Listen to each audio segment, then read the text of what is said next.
మొత్తం టీం మొత్తం రావాలి జగదాకా.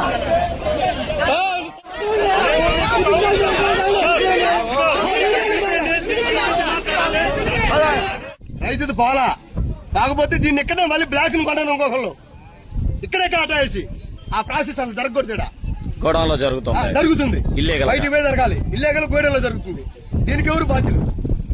అంటే ఇక్కడ బయర్లు కొంటున్నారా లేకపోతే ఇక్కడ గోడౌన్లో ఎంప్లాయీసే ఇట్లాంటి ఇచ్చేస్తున్నారా? మాకేం తెలుసు. ఇక్కడికి వచ్చి తీసుకురామంటున్నారు. ఇక్కడికి వచ్చినాక కొంటల్లా అది ప్రాబ్లం. కొంటల్లా కొనం తగ్గట్టు మళ్ళీ ఆగిపోయిన చెక్కులు మళ్ళీ ఇల్లు ఇక్కడ కొన్ని కాటేస్తున్నారు. అది 18,500 రేట్ ఇచ్చినావు. 18,500 రేట్ ఏమంటా మేము. మాకు ఇంటికి పోకుండా చెక్కు ఏదో ఒక రేట్ అయ్యి 2,000 వేస్తావు, 3,000 వేస్తావు, 4,000 వేస్తావు, 5,000 వేస్తావు. ఎంత వేసే చెక్కు బయటికి పోకుండా కొనమంటున్నాం. అర్థమైందా? అయితే 20 ఎత్తే 2 రాసుకుంటుండు. 18 వెనక్కి పోమంటాడు.